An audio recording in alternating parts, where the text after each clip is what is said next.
दोस्तों, नजीब्स official YouTube channel में खुशामदीद। दोस्तों, ये वीडियो 10वीं जमात महाराष्ट्र बोर्ड के साइंस हिस्सा अव्वल की वीडियो है, जिसमें हम सबक नंबर 8 का मुताल्ला कर रहे हैं। ये सबक की पहली वीडियो है और हम इस सबक को रिड्यूस सिलेबस के हिसाब से कवर करेंगे। रिड्यूस सिलेबस तालीमी साल 2020-2021 के लिए जो एप्लीकेबल है। आइए वीडियो की शुरुआत करते हैं। चैप्टर स्टार्ट हो रहा है सफ़ा नंबर 93 पर। देख लेते हैं हम रिड्यूस सिलेबस में, सिलेबस के रिडक्शन में कि क्या क्या ओमिट है। सबक नंबर 8 सफ़ा नंबर 93। वरुण 8वीं ओर विचार करा। ऊपर से 8वीं लाइन विचार करा यानी कि ज़रा सोचिए के लिए। तो ये जो पार्ट है ये स्वयं अध्ययन यानी कि खुद से पढ़ने के लिए दिया गया है, लेकिन मूल्य मापनातून वगड़ले यानी कि ये एग्जाम में नहीं पूछा जाएगा, ओमिट किया गया है। साथ ही इसी पेज पर 15वीं लाइन से जो पैराग्राफ है वो भी ओमिट किया गया है। ये भी सेल्फ स्टडी के लिए दिया गया है और एग्जाम में नहीं पूछा जाएगा।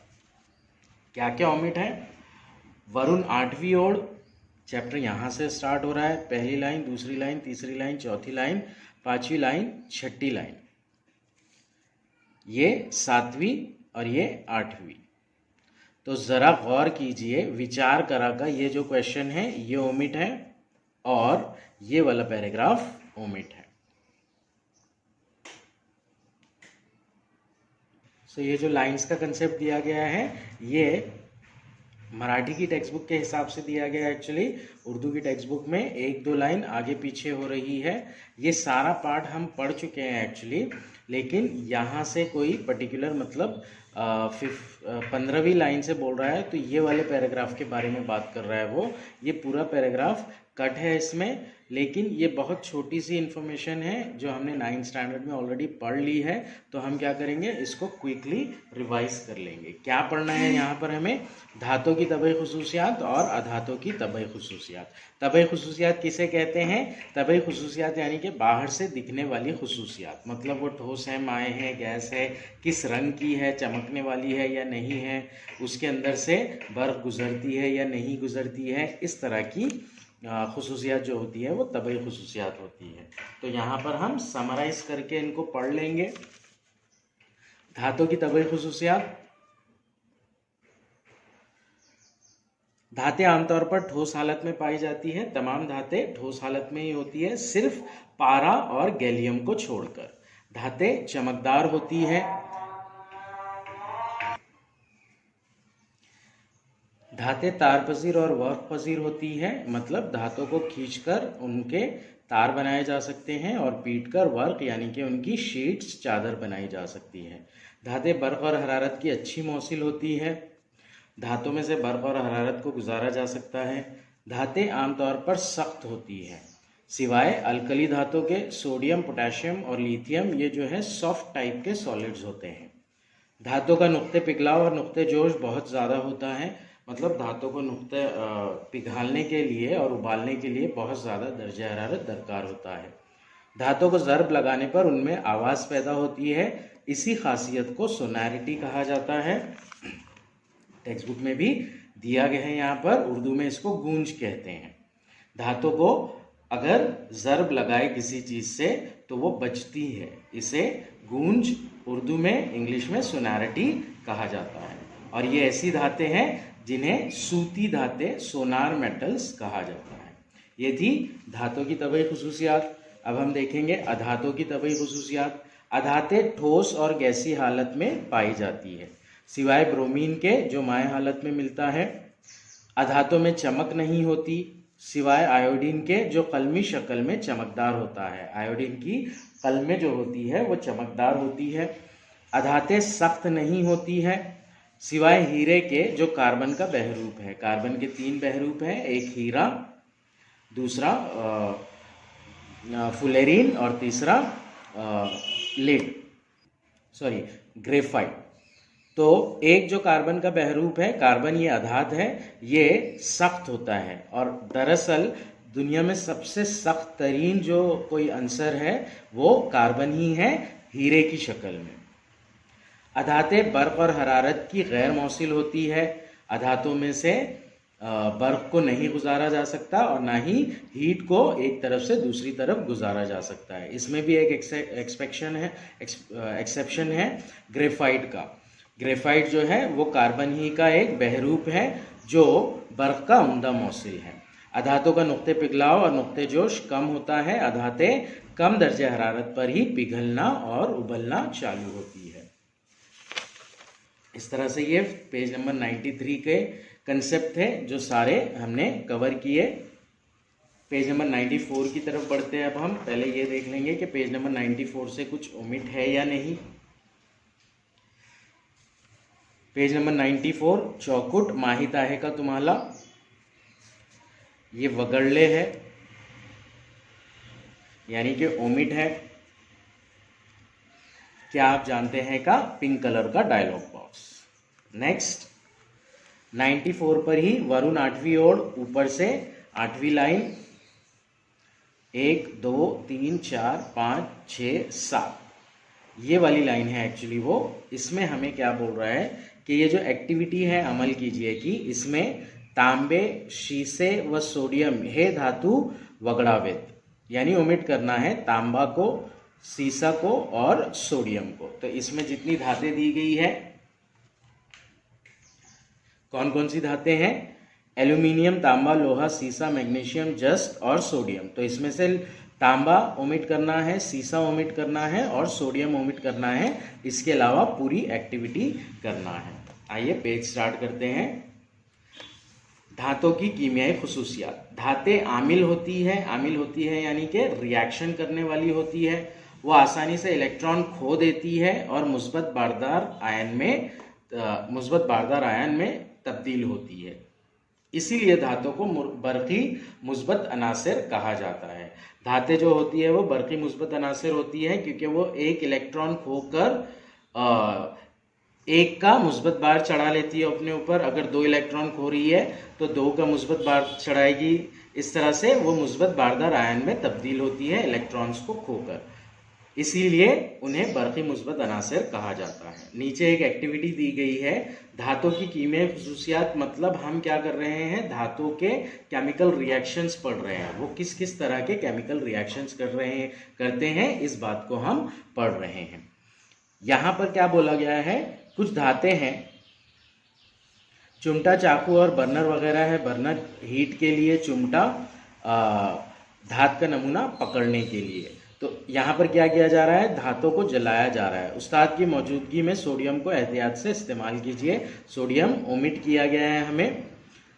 दर्जे बाला हर एक धातु नमूने को चिमटे की मदद से बर्नर के शोले के ऊपर पकड़ कर रखिए। कौन सी धात तेजी से जलती है? अब यहाँ पर एल्यूमिनियम, लोहा, मैग्नीशियम और जिस्ट, इन पांचों को कंसीडर करना है हमको। तो इन पांचों को कंसीडर करके अगर कभी हम ये कर रहे हैं तो इसमें सबसे जो तेज आमिल धात है वो है मैग्नीशियम। कौन सी धात तेजी से जलती है? तो इसमें मैग्नीशियम धात तेजी से जलेगी। जलने के बाद धात की ऊपरी सतह किस तरह दिखाई देती है?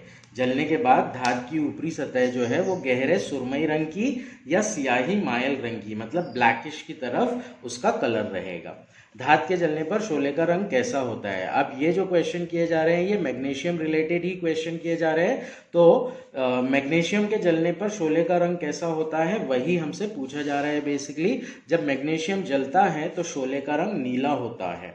नीला, आग के अंदर शोला नीला कैसा होता है ये हमें पता है।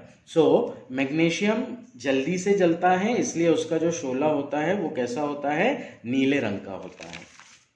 तो ये अमल कीजिए के क्वेश्चंस के आंसर है ना। ये जो एक्टिविटी की गई है ये एक्टिविटी हमें ये समझाने के लिए की गई है कि धातें ऑक्सीजन के साथ में अमल करती है। धातों को हवा में गर्म करें तो वो ऑक्सीजन के साथ अमल करती है और ऑक्साइड बनाती है। सोडियम और पोटेशियम आमिल धातें हैं। सोडियम और पोटेशियम जो है वो बहुत ज़्यादा स्ट्रॉन्ग रिएक्टिव एलिमेंट्स है, स्ट्रॉन्ग रिएक्टिव मेटल्स है। तो वो क्या करते हैं, कमरे के दर्जे हरारत पर ही रिएक्शन करते हैं ऑक्सीजन के साथ में। कमरे के दर्जे हरारत पर सोडियम हवा में ऑक्सीजन के साथ अमल करके सोडियम ऑक्साइड बनाती है। ये उसका रिएक्शन सोडियम सॉलिड के फॉर्म में ऑक्सीजन के साथ में मिल रहा है और सोडियम का ऑक्साइड यानी कि सोडियम ऑक्साइड बना रहा है। बैलेंसिंग के लिए सोडियम के 4 जौहर हैं, ऑक्सीजन का 1 सालमा, तो जिससे सोडियम ऑक्साइड के 2 साल में बनेंगे। सोडियम हवा में खुला रखने पर फौरन आग पकड़ लेती है। सोडियम एक ऐसा एलिमेंट है जो बहुत ज़्यादा रिएक्टिव होने की वजह से अगर उसे खुली हवा में लाया जाए तो वो आग पकड़ लेता है। आग पकड़ लेता है मतलब वो क्या करता है, ऑक्सीजन के साथ में अमल करता है। इसलिए हादसे से बचने के लिए तजुर्बागाह या किसी जगह इसे मिट्टी के तेल में रखा जाता है। कुछ धातुओं के ऑक्साइड पानी में हलपजीर होते हैं, वो पानी से अमल करके अल्कली बनाते हैं। जैसे सोडियम ही है, सोडियम का ऑक्साइड पानी में हलपजीर हो जाता है और पानी के साथ में रिएक्शन करके NaOH की अल्कली बनाता है। ये उसका रिएक्शन दिया गया है। सोडियम ऑक्साइड पानी के साथ अमल कर रहा है और सोडियम हाइड्रोक्साइड अल्कली में तब्दील हो रहा है। हम जानते हैं कि मैग्नीशियम के फीते को हवा में जलाने पर मैग्नीशियम ऑक्साइड बनता है। अभी जो ऊपर एक्टिविटी की थी हमने उसका केमिकल रिएक्शन दे रहा है यहाँ पर। मैग्नीशियम ऑक्साइड पानी के साथ अमल करता है और मैग्नीशियम हाइड्रोक्साइड नामी अल्कली बनाता है। बिल्कुल सोडियम के केस के जैसा ही ये क्या होगा, हवा में जलने के वजह से मैग्नीशियम ऑक्साइड बनाएगा पहले, और फिर मैग्नीशियम ऑक्साइड को अगर कभी वाटर के कांटेक्ट में लाया जाए तो वहां पर मैग्नीशियम की अल्कली यानी कि MgOH2 का प्रोडक्शन होगा, MgOH2 तैयार होगा। नेक्स्ट, धातु का पानी के साथ अमल, इनके लिए भी एक एक्टिविटी दी गई है यहाँ पर। अशिया, बीकर, चिमटा वगैरह कीमियाई अशिया, चंद धाती नमूने। अहम नोट, सोडियम धात ना ली जाए। धातु के नमूने हैं और पानी है, सोडियम धात नहीं लेना है। अमल, दी हुई धातु के टुकड़े अलग अलग ठंडे पानी से भरे बीकर में डालिए। अलग अलग ठंडे पानी से भरे बीकर में डालना है। यहाँ पर कौन सी धात पानी के साथ अमल नहीं करती, कौन सी धात पानी पर तैरती है, मंदरजा बाला तजुर्बे की एक जदवल बनाइए और अपने मुशाहिदात इसमें दर्ज कीजिए। यहाँ पर हम सोडियम को कंसीडर नहीं कर रहे हैं, इसके अलावा कौन सी धात लेंगे हम, जैसे मैग्नीशियम हो गया, कैल्शियम हो गया, इस तरह की धातें लेंगे हम। सो यहाँ पर ठंडे पानी का जिक्र है। ध्यान दीजिए, कुछ धातें जो होती है वो ठंडे पानी के साथ में अमल करती है और कुछ धातें गर्म पानी के साथ में अमल करती है, और कुछ धातें ना तो ठंडे पानी ना ही गर्म पानी के साथ अमल करती है बल्कि वो भाप के साथ अमल करती है। सवालों के जवाबात के जरिए समझ लेंगे हम कौन सी धात पानी के साथ अमल नहीं करती। सोना, चांदी और तांबा, ये जो 3 धातें हैं ये पानी के साथ अमल नहीं करती हैं। क्यों? क्योंकि ये सुस्त आमिल धातें हैं। पोटेशियम इसमें से पानी के साथ तेजी से अमल करता है, जबकि कैल्शियम पानी के साथ सुस्त रफ्तारी से अमल करता है। अभी फिलहाल बात चल रही है ठंडे पानी की। दूसरा सवाल था, कौन सी धात पानी पर तैरती है, क्यों? कैल्शियम धात पानी पर तैरती है क्योंकि कैल्शियम के पानी के साथ तामुल से हाइड्रोजन गैस बनती है और ये कैल्शियम की सतह से चिपक जाती है। इसकी वजह से कैल्शियम पानी के साथ तैरने लगता है। जब पानी में कैल्शियम को मिलाया जाए तो कैल्शियम और पानी के दरमियान तामुल होता है, जिसके नतीजे में हाइड्रोजन गैस बनती है, और ये जो हाइड्रोजन गैस होती है वो उसके अंदर मौजूद जो रिएक्शन हो रहा है वो वाला कैल्शियम उससे चिपक जाती है, जिसकी वजह से कैल्शियम क्या करता है, पानी की सतह पर तैरने लगता है।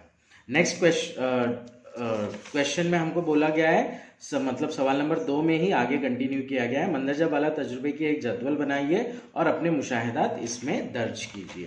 तो मुशाहिदात कौन कौन से फॉर्म में लेना है हमको देखिए। सबसे पहले तो कौन सी धात है, फिर वो कैसे पानी के साथ में तामुल कर रही है, दूसरा तामुल की रफ्तार कैसी है, और तामुल होने के बाद में कौन कौन से प्रोडक्ट्स हासिल हो रहे हैं।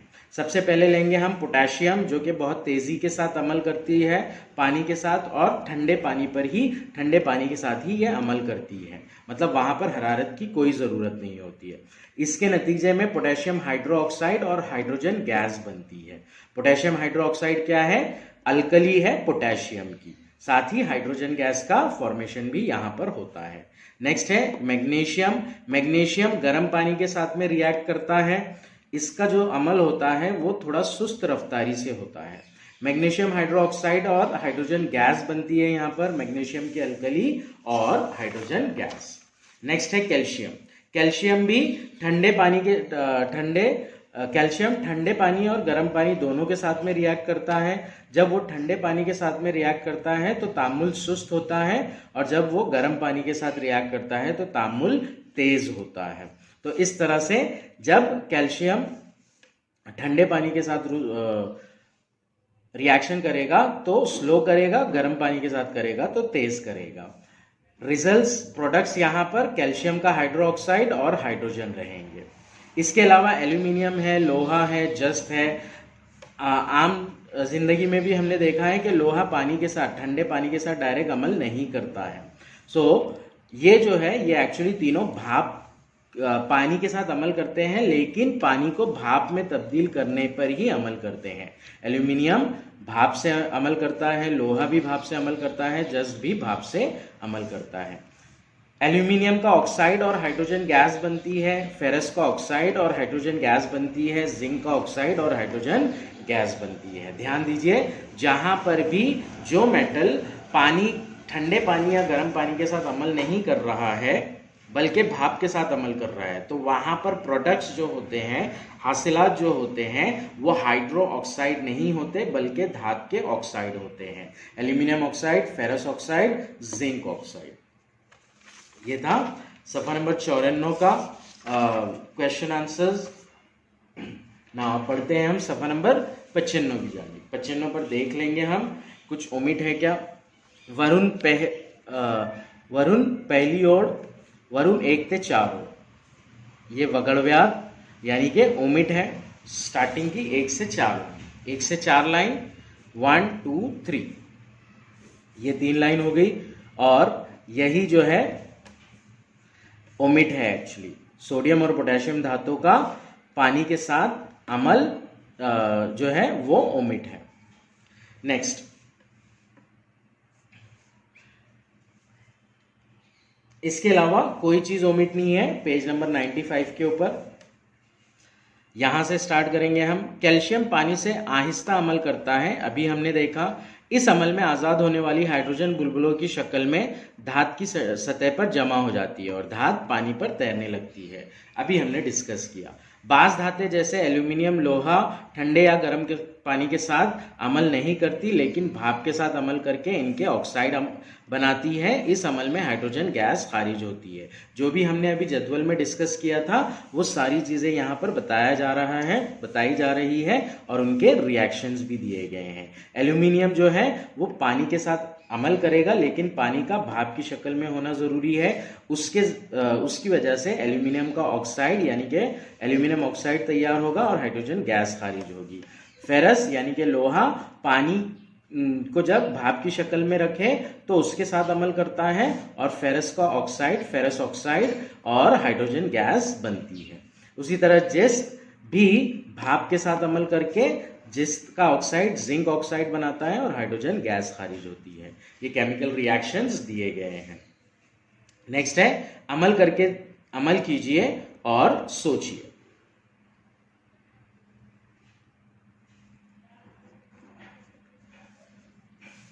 तजुर्बा करके देखिए कि क्या धातें सोना, चांदी, तांबा पानी से अमल करती है। इसके मुतालिक गौर कीजिए। हमसे पूछ रहा है कि सोना चांदी जो है ये धातें अमल करती है या नहीं, किसके साथ? पानी के साथ। इसके अंदर सोना जो है तो ये तो रईस गैस है और बहुत ही सुस्त आमिल है, तो ये वाटर के साथ रिएक्ट नहीं करता है। चांदी और तांबा भी जो है ये बहुत सुस्त आमिल है, तो ये पानी के साथ अमल नहीं करते हैं। नेक्स्ट है धातु का तेजाब के साथ अमल। आप साबिक़ा सबक के तजुर्बे में धातु का तेजाब के साथ तामुल देख चुके हैं। क्या तमाम धातें यकसा आमिल हैं? सबक नंबर 3 में हमने ये पढ़ा है धातु के साथ तामुल। जब एल्यूमिनियम, मैग्नीशियम, लोहा और जस्त का हल्का सल्फ्यूरिक तुरशे या हाइड्रोक्लोरिक तुरशे के साथ अमल होता है तो धातु के सल्फेट या क्लोराइड नमक बनते हैं और हाइड्रोजन गैस खारिज होती है। इन धातुओं की फ़ालियत ज़ैल की तरतीब में देखी जा सकती है। जब भी एल्यूमिनियम, मैग्नीशियम, लोहा और जिंक को सल्फ्यूरिक एसिड या हाइड्रोक्लोरिक एसिड के डाइल्यूट सोल्यूशन से, हल्का तुरशे से अमल कराएंगे तो वहां पर इन धातु के सल्फेट या क्लोराइड के नमक बनते हैं और हाइड्रोजन गैस खारिज होती है। इन धातु की फालियत ज़ैल की तरतीब में देखी जा सकती है। फालियत मतलब उनके रिएक्शन करने की स्पीड। तो मैग्नीशियम, एल्यूमिनियम, जिंक और फेरस यानी लोहा के अंदर जो सबसे ज़्यादा जल्दी और स्पीड में रिएक्शन करता है वो होता है मैग्नीशियम, फिर उसके बाद एल्यूमिनियम, फिर जिंक और उसके बाद में फेरस। यानी कि फेरस सबसे स्लो रिएक्शन करता है इन चारों में, सल्फ्यूरिक एसिड और हाइड्रोक्लोरिक एसिड के साथ में। तो सबसे ज़्यादा जो फालियत है वो मैग्नीशियम की है, उससे कम एल्यूमिनियम की है, उससे कम जिंक की है और उससे कम लोहा यानी कि फेरस की है। ये सारे रिएक्शंस दिए गए हैं यहाँ पर। हाइड्रोक्लोरिक एसिड के साथ में मैग्नीशियम और हाइड्रोक्लोरिक एसिड का रिएक्शन होने की वजह से मैग्नीशियम का क्लोराइड बन रहा है, Mg chloride, hydrogen gas release हो रही है। एल्यूमिनियम और हाइड्रोक्लोरिक एसिड का रिएक्शन होने की वजह से एल्यूमिनियम का क्लोराइड बन रहा है और हाइड्रोजन गैस रिलीज हो रही है। फेरस और HCl का रिएक्शन होने की वजह से फेरस क्लोराइड बन रहा है, हाइड्रोजन गैस रिलीज हो रही है। जिंक और HCl का रिएक्शन होने की वजह से जिंक का क्लोराइड बन रहा है और हाइड्रोजन गैस रिलीज हो रही है। तो ये था धातु का तेजाबों के साथ में अमल। अब अगले टॉपिक में देखेंगे हम धातु का नाइट्रिक एसिड यानी कि शोरे का तेजाब के साथ अमल। 96 पर है ये, कुछ ओमिट है क्या देख लेते हैं हम यहाँ पर। पेज नंबर 96 पे वरुण 14वीं ओर करुण पाहा संपूर्ण कृति, ऊपर से 14वीं लाइन अमल कीजिए की जो कृति है वो पूरी ओमिट है। 14वीं लाइन मतलब 1 2 3 4 5 6 7 8 9 10 11 12 13, ये 14वीं लाइन। तो ये जो पूरी एक्टिविटी है ये ओमिट है एक्चुअली। इसके बाद डायरेक्ट फिर आते हैं हम धातु का तामुली सिलसिला। आपने देखा है कि तमाम धातुओं की तामुली सलाहियत यकसा नहीं होती। तमाम धातें ऑक्सीजन, पानी और तेजाबों के साथ अमल नहीं करती, इसलिए ये आमिल रीएजेंट्स इनकी तामुली सलाहियत की जांच के लिए कारामद नहीं होते। ऊपर की एक्टिविटी से रिलेटेड बोल रहा है ये, तो हम यहां पर इस पार्ट को कंसीडर नहीं करेंगे।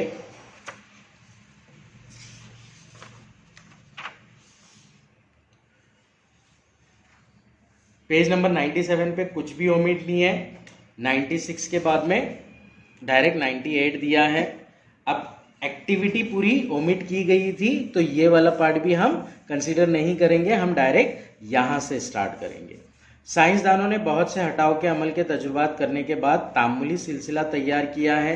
धातु की तामुल की बढ़ती हुई या घटती हुई तरतीब धातु के तामुल का सिलसिला कहते हैं। ये जो है ये धातु के तामुल का सिलसिला है। अब धातु के तामुल का सिलसिला मतलब उनकी रिएक्शन करने की सलाहियत। सिलसिले में रिएक्शन करने की सलाहियत एक जानिब से दूसरी जानिब बढ़ती है और दूसरी जानिब से एक जानिब घटती है। इसी को धातु के तामुल का सिलसिला कहते हैं। धातु को इनके तामुल की बुनियाद पर दर्जे झैल जमातों में तकसीम किया गया है। तेज आमिल धाते, औसत आमिल धाते, सुस्त आमिल धाते। ये जो है ये सारी तेज आमिल धाते हैं। कौन सी? पोटेशियम, सोडियम, लिथियम और कैल्शियम। उसके बाद औसत आमिल धाते हैं मैग्नीशियम, एल्यूमिनियम, जिस्ट, लोहा, टिन और सीसा। सुस्त आमिल धाते जो है तांबा, पारा, चांदी और अमल ना ही करने वाली धाते जो है वो है सोना। तो इस तरह से धातु के तामुल का सिलसिला है जिसमें 3 टाइप की धाते हैं। एक तो तेज आमिल धाते पोटेशियम, सोडियम, लिथियम, कैल्शियम। दूसरी औसत आमिल धाते मैग्नीशियम, एल्यूमिनियम, जस्त, लोहा, टिन और सीसा। और तीसरी सुस्त आमिल धाते तांबा, पारा, चांदी। यहां पर पानी के साथ जो अमल है वो सिर्फ तेज आमिल धाते करती है। पानी के तुरशे के साथ जो अमल है वो तेज आमिल धाते भी और सुस्त आमिल धाते भी करती है। ऑक्सीजन के साथ अमल ये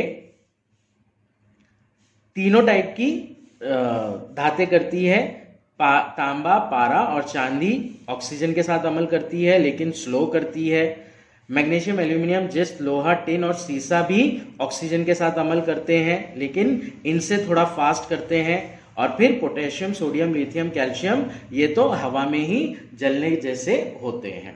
यानी कि डायरेक्ट ऑक्सीजन के साथ में अमल करते हैं बहुत ज्यादा तेजी के साथ में।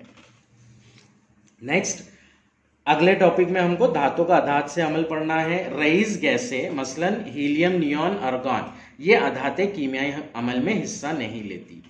रईस गैस है जो लास्ट कॉलम है मॉडर्न पीरियोडिक टेबल का, helium, neon, argon, krypton, xenon का, ये सारे जो अनासिर हैं ये केमिकल्स में पार्ट नहीं लेते हैं। अब ये कौन से अनासिर हैं? अधाते हैं, ये केमिकल पार्ट्स में हिस्सा नहीं लेते। आप जानते हैं कि धातु की तकसीद के अमल से कैटायन बनते हैं, धातु की तकसीद के अमल से कैटायन बनते हैं। तकसीद का अमल यानी इलेक्ट्रॉन को खोना, और इलेक्ट्रॉन को खोकर मुस्बत बारदार आयन में कन्वर्ट होता है वो जौहर, इसलिए कैटायन बनता है। अगर हम धातु और अधातु की इलेक्ट्रॉनी तश्कील का मुशाहिदा करें तो नजर आता है कि किसी अमल के पीछे जो कुव्वत ड्राइविंग फोर्स कार फरमा होती है वो इनकी इलेक्ट्रॉनी तश्कील को नजदीकी रईस गैस की इलेक्ट्रॉनी तश्कील की तरफ ले जाती है, जिनका आखिरी मदार मुकम्मिल होता है। धाते ये अमल इलेक्ट्रॉन खोकर और अधाते ये अमल इलेक्ट्रॉन हासिल करके करते हैं। बेसिकली क्या है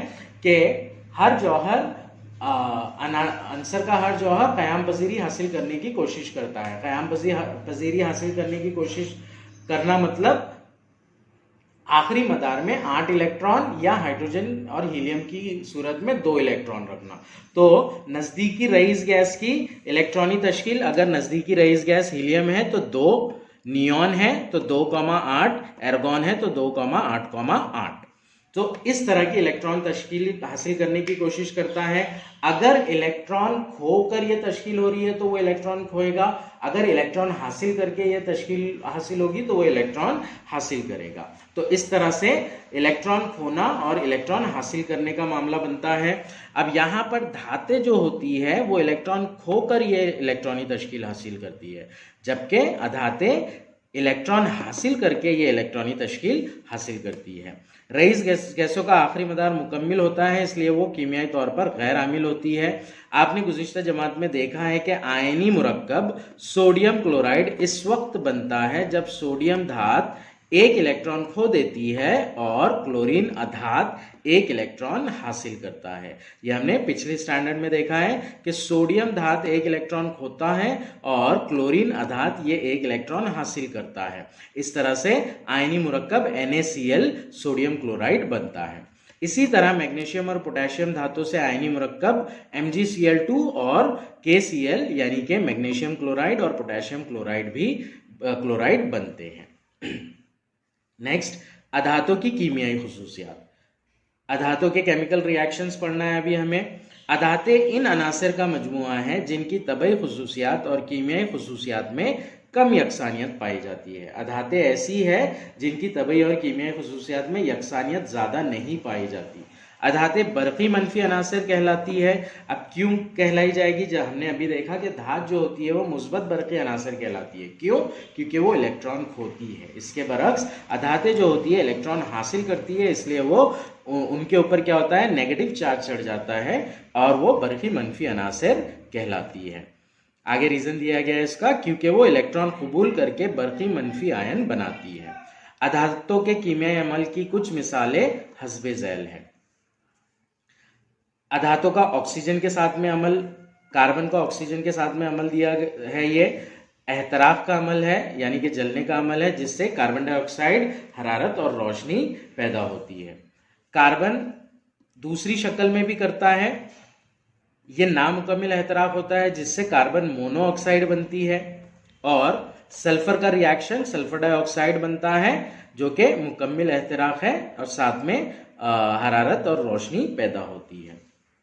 आमतौर पर अधाते ऑक्सीजन के से अमल करके तेजाबी ऑक्साइड बनाती है। कुछ हालतों में मोतदिल ऑक्साइड भी बनते हैं।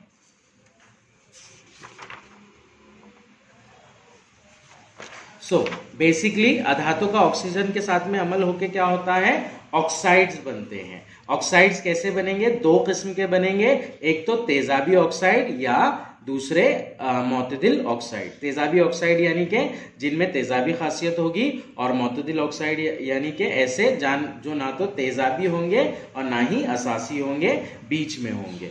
तो अधातों का ऑक्सीजन के साथ में अमल होकर दो किस्म के ऑक्साइड्स बनते हैं, एक तेजाबी ऑक्साइड और दूसरे मोतदिल ऑक्साइड।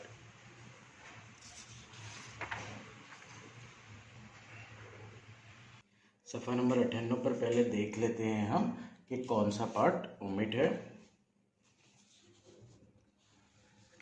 पेज नंबर 98, खालून 7वी ओळ पोटॅशियम आयोडाइडची कृती कमी करावी। नीचे के साइड से ओमिटेड है पार्ट। पेज नंबर 98 पर अमल कीजिए कि एक एक्टिविटी दी गई है, इसके अंदर 3 कंपाउंड्स लिए गए हैं, सोडियम क्लोराइड, पोटेशियम आयोडाइड और बेरियम क्लोराइड। तो इसमें से हमें पोटेशियम आयोडाइड के कंपाउंड को, मुरक्कब को ओमिट करना है। सिर्फ इतना ही ओमिटेड पार्ट है पेज नंबर 98 पर। 98 की शुरुआत हो रही है अधातों का पानी के साथ अमल से। आमतौर पर अधाते पानी के साथ अमल नहीं करती सिवाय हेलोजन के। हेलोजन के अलावा जितनी भी अधाते हैं वो पानी के साथ अमल नहीं करती है, सिर्फ हेलोजन पानी के साथ अमल करते हैं। मिसाल दी गई है इसकी, मसलन क्लोरीन पानी में हल होते हैं और जैल का अमल होता है। क्लोरीन गैस पानी के सालमे के साथ में अमल कर रही है और HOCl का मुरक्कब बन रहा है वहाँ पर, और साथ ही HCl यानी कि हाइड्रोक्लोरिक एसिड भी बन रहा है। ये था अधातों का पानी के साथ अमल। नेक्स्ट, अधातों का हल्काए तुरशे के साथ अमल। हल्काए तुरशा यानी कि डाइल्यूट एसिड। अधाते आमतौर पर हल्काए तुरशों के साथ अमल नहीं करती, हेलोजन इससे मुस्तस्ना है। सेम केस, तमाम अधाते डाइल्यूट एसिड्स के साथ अमल नहीं करेंगी, हल्काए तुरशों के साथ अमल नहीं करेंगे, सिर्फ हेलोजन के अलावा। मसलन क्लोरीन हल्काए हाइड्रोब्रोमिक एसिड के साथ अमल करती है। Chlorine gas hydrobromic acid, products मिल रहे हैं हाइड्रोक्लोरिक एसिड और ब्रोमीन का माय। चौथा है अधातों का हाइड्रोजन के साथ अमल। अधाते हाइड्रोजन के साथ कुछ हालतों यानी कि कुछ पर्टिकुलर दर्जे हरारत, दबाव या तमासी आमिल की मौजूदगी में अमल करती है। अधाते हाइड्रोजन के साथ अमल करती है, लेकिन रिएक्शन करने के लिए वहाँ पर पर्टिकुलर कंडीशंस देना पड़ती है, जैसे कि दबाव मेंटेन करना पड़ता है या दर्जे हरारत देना पड़ता है, गर्म करना पड़ता है, या फिर किसी तमासी आमिल को रिएक्शन में इंक्लूड करना पड़ता है। तो उससे अधाते हाइड्रोजन के साथ अमल करती है। सल्फर का हाइड्रोजन के साथ में रिएक्शन दिया है यहाँ पर, और नाइट्रोजन का हाइड्रोजन के साथ में रिएक्शन दिया है। सल्फर और हाइड्रोजन मिलने से हाइड्रोजन सल्फाइड बनता है, और नाइट्रोजन और हाइड्रोजन मिलने से अमोनिया बनता है। आइए दिमाग पर जोर देकर क्वेश्चन लेते हैं। क्लोरीन हाइड्रोजन ब्रोमाइड के दरमियान अमल से हाइड्रोजन ब्रोमाइड ब्रोमीन Br2 में बदल जाता है। अभी ऊपर रिएक्शन देखा हमने, क्लोरीन और हाइड्रोजन ब्रोमाइड के दरमियान अमल से हाइड्रोजन ब्रोमाइड ब्रोमीन में बदल जाता है। क्या इसे तकसीद का अमल कह सकते हैं? इस अमल में किस तकसीदकार की वजह से तकसीद का अमल हुआ है?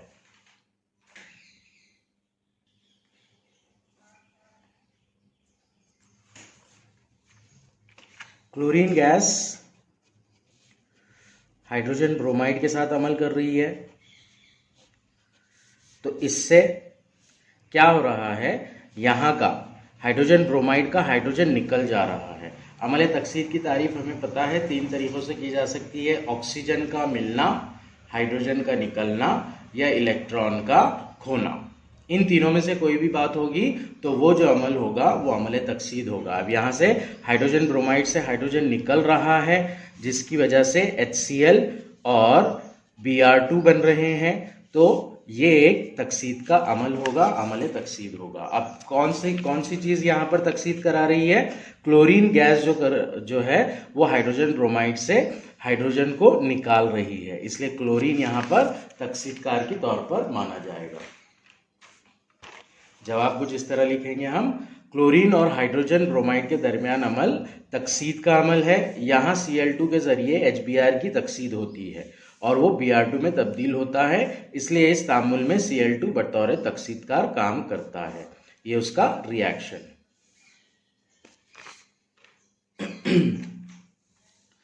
नेक्स्ट है आयनी मुरक्कबात। आयनी मुरक्कबात पढ़ना है हमें।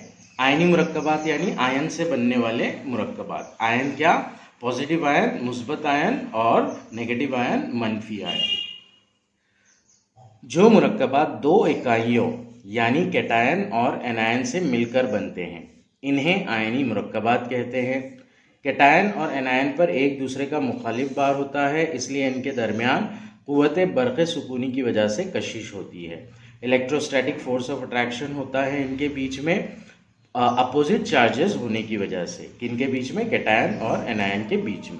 आप जानते हैं कि कैटायन और एनायन के दरमियान ये कुव्वत कशिश आयनी बंदिश कहलाती है। इन दोनों के अट्रैक्शन की वजह से ये दोनों एक दूसरे से जुड़े होते हैं फोर्स ऑफ अट्रैक्शन से, और इसी फोर्स ऑफ अट्रैक्शन को आयनी बंदिश कहते हैं। किसी मुरक्कब में कैटायन और एनायन की तादाद इस तरह होती है कि मुस्बत और मनफी बार एक दूसरे को मुतवाजिन करते हैं। नतीजन आयनी मुरक्कबात बरक़ी तौर पर मुतदिल होते हैं। आयनी मुरक्कबात जो होते हैं वो बरक़ी तौर पर मुतदिल होते हैं। क्यों?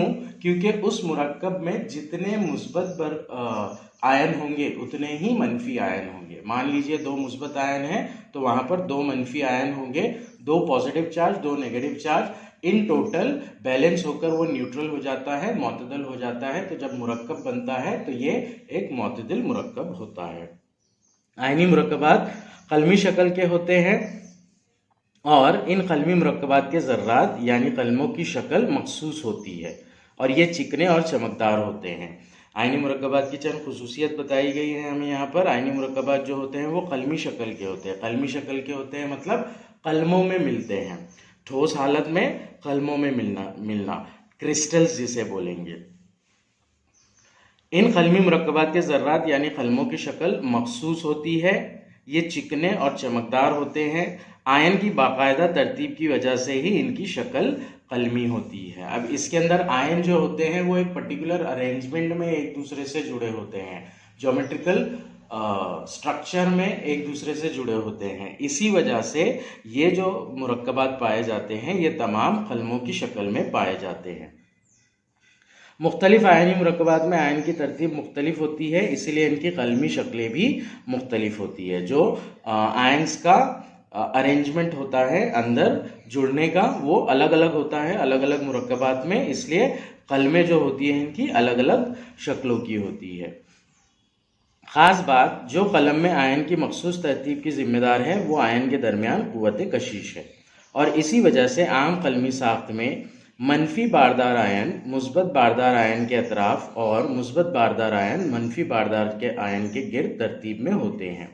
दो अहम अवामिल जो कलमी बनावट के जिम्मेदार होते हैं वो दर्ज झैल हैं।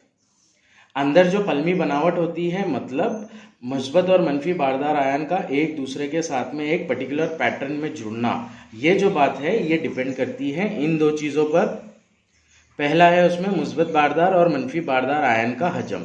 दोनों आयन्स का हजम यानी कि कितनी जगह घेरते हैं वो, तो मुस्बत बारदार आयन और मनफी बारदार आयन का हजम इसके ऊपर डिपेंड करता है क्रिस्टल का स्ट्रक्चर।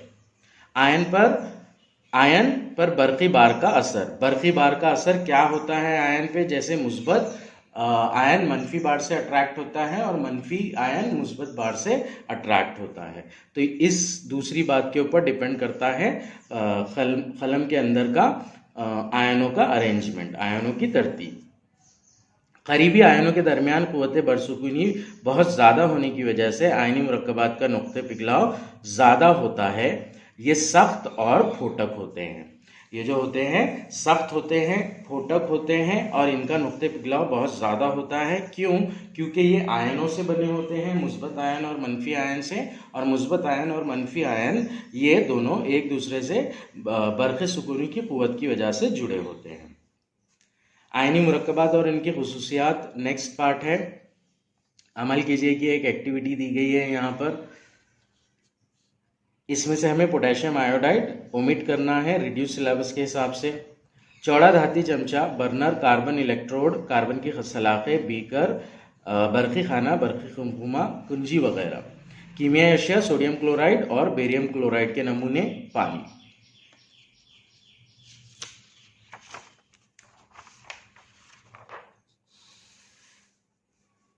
ये प्रैक्टिकल अरेंजमेंट है। यहाँ पर नमक के नमूने को क्या किया जा रहा है, आग के ऊपर गर्म किया जा रहा है, और दूसरा सेटअप में नमक का महलूल, आबी महलूल लिया जा रहा है। प्रैक्टिकल में अमल क्या करना है देखेंगे। मुंदरजा बाला नमूनों का मुशाहिदा कीजिए और किसी एक नमूने को चौड़े धाती चमचे स्पैटुला पर रखकर बर्नर के शोले पर गर्म कीजिए। इस अमल को दूसरे नमूने के साथ दोहराइए। सोडियम क्लोराइड और बेरियम क्लोराइड दोनों के नमक हमें लेकर उन्हें गर्म करना है। शक्ल में दिखाए हुए तरीके के मुताबिक बीकर में किसी एक नमूने का महलूल लेकर इसमें जुज़वी तौर पर 2 बरक़ी रो electrode, positive electrode, negative electrode डुबाइए और इन्हें बरक़ी खाने के मुस्बत और मनफी कुतुब से शक्ल में दिखाए गए तरीके से जोड़िए। सेकेंड स्टेप में क्या करना है हमें, जो सोडियम क्लोराइड और बेरियम क्लोराइड है इनके आबी महलूल हमें बीकर में लेना है, इलेक्ट्रोड्स डुबाना है और बरक़ी खाने से जोड़कर इलेक्ट्रिक सर्किट कंप्लीट करना है। बरक़ी दौर मुकम्मिल होने पर देखिए क्या कुमकुमा रोशन होता है। यही अमल दूसरे नमूनों के साथ दोहराइए। मतलब सोडियम क्लोराइड और बेरियम क्लोराइड दोनों की बात की जा रही है। यहाँ पर जवाब देख लेते हैं हम इसका। नाउ अब जो भी आयनी मुरक्कब होता है उसे हम अगर पानी में डालते हैं तो वो आयोनाइज्ड हो जाता है, मतलब उसके पॉजिटिव आयन और नेगेटिव आयन अलग अलग हो जाते हैं। तो इसकी वजह से क्या होता है, वहां पर फ्री पार्टिकल्स मिलते हैं और फ्री पार्टिकल्स मिलने की वजह से इलेक्ट्रिसिटी वहां पर डेवलप होती है। यहाँ पर जो बल्ब है वो ऑब्वियसली रोशन होगा क्योंकि यहाँ पर इलेक्ट्रिक सर्किट डेवलप हो रहा है। जवाब इस तरह से लिखेंगे हम। सोडियम क्लोराइड और बेरियम क्लोराइड अपने आबी महलूल में कैटायन और एनायन में बढ़ जाते हैं, मुस्बत आयन और मनफी आयन में बढ़ जाते हैं। इन आयनों की वजह से महलूल में ईसालियत पैदा होती है। ईसालियत यानी कि बर्क़ गुजारने की सलाहियत, और इन्हें बरक़ी खाने के मुस्बत और मनफी कुतुब से जोड़ने पर बरक़ी दौर मुकम्मिल होता है, जिसकी वजह से कुमकुमा रोशन हो जाता है।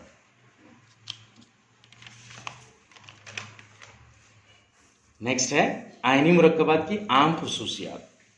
आयनी मुरक्कबात की आम खुसूसियात में सबसे पहला है मुस्बत बारदार और मनफी बारदार आयन के दरमियान क़ुव्वत कशिश मजबूत होती है, इसलिए आयनी मुरक्कबात ठोस और सख्त होते हैं।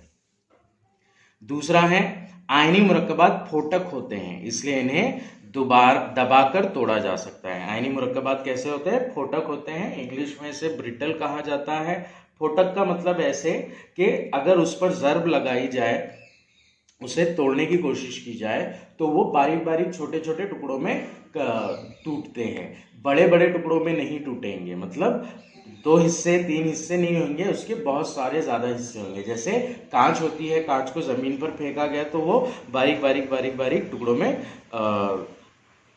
बट जाती है। ये ऐसा क्यों होता है, क्योंकि कांच जो होती है वो फोटक होती है। आयनी मुरक्कबात में बैन सालमाती कशिश ज़्यादा होती है और इसे तोड़ने के लिए ज़्यादा दबाने की ज़रूरत होती है, इसलिए आयनी मुरक्कबात का नुक्ते पिघलाव और नुक्ते जोश ज़्यादा होता है। आयनी मुरक्कबात में बैन सालमाती कशिश जो होती है वो ज़्यादा होती है, मतलब सालमा और सालमे के बीच में जो कशिश होती है। यहाँ पर क्या होता है, सालमा बनता है मुस्बत और मनफी आयन की कशिश की वजह से, यानी कि बरक़े सुकूनी की कशिश की वजह से। तो इसकी वजह से सालमे और सालमे के दरमियान जो क़ुव्वत कशिश होती है ये बहुत ज़्यादा होती है। अब उसे पिघालना यानी कि इन क़ुव्वतों को तोड़ना। इन कुव्वतों को तोड़ने के लिए वहां पर ज्यादा तवानाई की जरूरत होती है, ज्यादा हीट देना पड़ता है, इसीलिए आयनी मुरक्कबात का जो नुक्ते पिघलाव और नुक्ते जोश होता है वो ज्यादा होता है। चौथी खुसूसियत, आयनी मुरक्कबात पानी में हल पजीर होते हैं क्योंकि पानी के सालमात इंतशारी तरीके से अलग होने वाले आयन के अतराफ एक खास सिमत में जमा हो जाते हैं और असल सालमाती कशिश की बजाय एक नई कुव्वत कशिश आयन और पानी के सालमात के दरमियान कायम हो जाती है, जिससे आयनी मुरक्कबात का आबी महलूल बनता है। नाउ ये जो बॉन्ड्स होती है ये बॉन्ड्स पानी में टूट जाती है। क्यों टूट जाती है? ये पानी के सालमात की इंतशारी तरीके की वजह से टूट जाती है। अब इंतशारी तरीका मतलब क्या? इसका मतलब होता है जो आयन्स होते हैं सॉलिड के, आयनी मुरक्कब के, उनके अतराफ एक खास सिमत में पानी के सालमात जमा होते हैं और असल सालमाती कशिश की बजाय एक नई कुव्वत कशिश आयन और पानी के सालमात के दरमियान कायम होती है। वहां पर पॉजिटिव आयन नेगेटिव आयन का इंटरेक्शन जो होता है उसके अलावा पानी के सालमे का और पॉजिटिव आयन में या पानी के सालमे का और नेगेटिव आयन में, इस तरह से दो अलग अलग इंटरैक्शन भी पैदा होते हैं, फोर्सेस भी पैदा होते हैं। तो इन फोर्सेस की वजह से क्या होता है, पॉजिटिव आयन और नेगेटिव आयन जो होते हैं वो एक दूसरे से टूट जाते हैं, मतलब उनमें इंतशार पैदा हो जाता है। इसलिए जो मुरक्कब होता है वो मुस्बत आयन और मनफी आयन में अपने आबी महलूल में बढ़ जाता है। आयनी मुरक्कबात मिट्टी के तेल और पेट्रोल जैसे मुहल्लिल में गैर हल पजीर होते हैं क्योंकि पानी की तरह इनमें नई कुव्वत कशिश कायम नहीं होती। अब इसके बरक्स अगर इनको तेल या पेट्रोल में डाला जाए तो वहां पर जो है इन पॉजिटिव आयन और नेगेटिव आयन में ये कन्वर्ट नहीं होंगे। क्यों नहीं होंगे? क्योंकि तेल और पेट्रोल में इंतशारी सलाहियत नहीं होती है, मतलब वो मुस्बत आयन और मनफी आयन को तोड़ नहीं सकते हैं। पांचवा है, आयनी मुरक्कबात जब ठोस हालत में होते हैं तो बरक़ी रौ का इसाल नहीं कर सकते। आयनी मुरक्कबात जब ठोस हालत में रहेंगे तो बर्फ को गुजारेंगे नहीं। इस हालत में आयन अपनी जगह नहीं छोड़ते क्योंकि वो बहुत ज़्यादा मजबूत फोर्सेस से बंधे होते हैं, लेकिन पिघली हुई हालत में ये बर्फ के मौसिल होते हैं। जब उनको पिघाला जाता है तो ये जो फोर्स होता है वो क्या हो जाता है, कम हो जाता है। फोर्स कम होने की वजह से पॉजिटिव आयन नेगेटिव आयन में कन्वर्ट हो जाते हैं और वहां पर इलेक्ट्रॉन्स अवेलेबल हो जाते हैं इलेक्ट्रिसिटी को पास करने के लिए। पिघली हुई हालत में ये बर्फ के मौसिल होते हैं क्योंकि आयन यहाँ पर मुतहर्रिक होते हैं, यानी कि मूव करने वाले होते हैं। आयनी मुरक्कबात का आबी महलूल बर्फी मौसिल होता है क्योंकि इसमें आयन मुंतशिर होते हैं और बर्फ गुजारने पर ये मुखालिफ बार वाले बर्फी कुतुब की तरफ हरकत करते हैं, इसलिए महलूल या पिघली हुई हालत में आयनी मुरक्कबात बर्फ गुजार होते हैं। तो ये था आयनी मुरक्कबात की खुसूसियात। ये था चैप्टर का पहला पार्ट जिसमें हमने धातु के बारे में, अधातु के बारे में और आयनी मुरक्कबात के बारे में पढ़ा है। एक क्विक रिवीजन कर लेते हैं हमने जो जो चीज़ें पढ़ी है। तो सबसे पहले हमने धातु की और अधातु की तबई खुसूसियात पढ़ी है। उसमें हमने पढ़ा धातें ठोस हालत में पाई जाती है पारे और गैलियम के अलावा, अधातें ठोस या गैसी हालत में पाई जाती है ब्रोमीन के अलावा जो कि माय हालत में होता है। धातें चमकदार होती है, अधातें चमकदार नहीं होती है। धातें तार पजीर और वर्क पजीर होती है। धातें बर्फ और हरारत की अच्छी मौसिल होती है जबकि अधातें बर्फ और हरारत की गैर मौसिल होती है। यहाँ पर एक एक एक्सेप्शन है। ग्रेफाइट जो है ये एक अधात है लेकिन बर्फ का मौसिल है। धातु का नुक्ते पिघलाव जो होता है और नुक्ते जोश जो होता है वो बहुत ज़्यादा होता है और अधातु का नुक्ते पिघलाव और नुक्ते जोश कम होता है। धातु को ज़र्ब लगाने पर उनमें आवाज़ पैदा होती है, इसे सोनोरिटी कहते हैं। ऐसी धातें जिन पे आवाज़ ज़र्ब लगाने से आवाज़ पैदा होती है उन्हें सूती धातें कहा जाता है। ये हमने चैप्टर के स्टार्टिंग में पढ़ा है। अब उसके बाद में हमें धातु की कीमियाई खुसूसियात पढ़ी थी हमने, जिसमें धातु का ऑक्सीजन के साथ में अमल है। धातु को हवा में गर्म करे तो वो ऑक्सीजन के साथ अमल करती है और ऑक्साइड बनाती है। धातु का पानी के साथ अमल, तेज आमिल धातें जैसे सोडियम और पोटेशियम पानी के साथ बहुत तेजी से अमल करती है और हाइड्रोजन गैस खारिज होती है। कैल्शियम पानी से आहिस्ता से अमल करती है। इस अमल में आज़ाद होने वाली हाइड्रोजन गैस बुलबुलों की शक्ल में धात की सतह पर जमा हो जाती है। एल्यूमिनियम, लोहा और जस्ट ठंडे या गर्म पानी के साथ अमल नहीं करती बल्कि भाप के साथ अमल करती है। इनके ऑक्साइड बनाती है। इस अमल में हाइड्रोजन गैस खारिज होती है। तीसरे नंबर का जो रिएक्शन था, केमिकल प्रॉपर्टी थी, वो धातु का तेजाब के साथ अमल था। एल्यूमिनियम, मैग्नीशियम, लोहा और जस्त हल्काए सल्फ्यूरिक तुरशे या हल्काए हाइड्रोक्लोरिक तुरशे के साथ अमल करके सल्फेट या क्लोराइड के नमक बनाते हैं। इस अमल में हाइड्रोजन गैस खारिज होती है और इनकी रिएक्टिविटी होती है, रिएक्टिविटी का लेवल होता है। मैग्नीशियम सबसे ज़्यादा और तेज़ी से अमल करता है, उससे कम एल्यूमिनियम अमल करता है, उससे कम तेज़ी से जिस्त अमल करता है और सबसे कम तेज़ी से लोहा अमल करता है हल्काए तुरशे के साथ में, यानी कि डाइल्यूट एसिड के साथ में। चौथा रिएक्शन हमने पढ़ा धातु का नाइट्रिक एसिड के शोरे के तेजाब के साथ में अमल। नाइट्रिक एसिड के साथ में अमल, धातें नाइट्रिक एसिड के साथ अमल करके नाइट्रेट नमक बनाती है। नाइट्रिक एसिड के इर्तिकास के मुताबिक नाइट्रोजन के कुछ ऑक्साइड N2O, NO, NO2 भी बनते हैं। पांचवा रिएक्शन हमने पढ़ा था धातु का दूसरी धातु के नमकियात के साथ में अमल। नेक्स्ट इसके बाद में हमने पढ़ा धातु का तामुली सिलसिला। तामुली सिलसिला यानी कि कौन सी धात कितनी ज़्यादा रिएक्टिव होती है। तो उसमें 3 टाइप की धातें पढ़ी हमने, तेज आमिल धातें, औसत आमिल धातें, सुस्त आमिल धातें। पोटेशियम, सोडियम, लिथियम और कैल्शियम ये तेज आमिल धातें हैं। औसत आमिल धातें मैग्नीशियम, एल्यूमिनियम, जिस्त, लोहा, टिन, सीसा, तांबा और पारा वगैरह है। सुस्त आमिल धातें जो बहुत कम अमल करती है वो है चांदी और सोना। नेक्स्ट है धातु का अधात से अमल। धातु और अधातु के दरमियान रेडॉक्स तामुल होता है। धाते इलेक्ट्रॉन खोकर कैटायन बनाते हैं और यही इलेक्ट्रॉन हासिल करके अधाते एनायन बनाते हैं। तामुल के नतीजे में आयनी मुरक्कबात बनते हैं। इसके बाद में हमने अधातु की कीमियाई खुसूसियात देखी थी। अधातु की कीमियाई खुसूसियात में सबसे पहला रिएक्शन था ऑक्सीजन के साथ अमल। अधाते ऑक्सीजन से अमल करके तेजाबी ऑक्साइड बनाती है और कुछ हालतों में मोतदिल ऑक्साइड बनाती है। ये हमने देखा था मुकम्मिल एहतराफ, नामुकम्मिल एहतराफ इस फॉर्म में। सेकेंड रिएक्शन है अधातु का पानी के साथ अमल। हेलोजन के अलावा तमाम अधाते पानी के साथ अमल नहीं करती है, सिर्फ हेलोजन अमल करते हैं अधातु के साथ में, पानी के साथ में। इसी तरह हल्काए तुरशे यानी कि डाइल्यूट एसिड के केस में भी यही है, तमाम अधातें डाइल्यूट एसिड से अमल नहीं करती हैं हेलोजन को छोड़कर। नेक्स्ट अधातु का हाइड्रोजन के साथ में अमल। अधातें हाइड्रोजन के साथ कुछ हालतों में अमल करती है, मतलब वहां पर स्पेसिफिक टेम्परेचर देना होता है या स्पेसिफिक प्रेशर मेंटेन करना होता है या कोई कैटलिस्ट यानी कि तमासी आमिल का इस्तेमाल करना पड़ता है, तो ही वो हाइड्रोजन के साथ में अमल करती है। नेक्स्ट थिंग, अगली चीज थी आयनी मुरक्कबात। कैटायन और एनायन, मुस्बत आयन और मनफी आयन, इन दो इकाइयों से मिलकर बनने वाले मुरक्कबात को आयनी मुरक्कबात कहते हैं। आयनी मुरक्कबात की आम खुसूसियात पढ़ी हमने। आयनी मुरक्कबात ठोस और सख्त होते हैं। आयनी मुरक्कबात फोटक होते हैं। आयनी मुरक्कबात का नुक्ते पिघला और नुक्ते जोश जो होता है वो ज़्यादा होता है। आयनी मुरक्कबात पानी में हल पजीर होते हैं। आयनी मुरक्कबात मिट्टी के तेल और पेट्रोल जैसे मुहल्लिल में गैर हल पजीर होते हैं। ठोस हालत में आयनी मुरक्कबात बर्फ के गैर मौसिल होते हैं, लेकिन अगर इनको पिघाला जाए या इनका आबी महलूल बनाया जाए तो वो बर्फ के मौसिल होते हैं।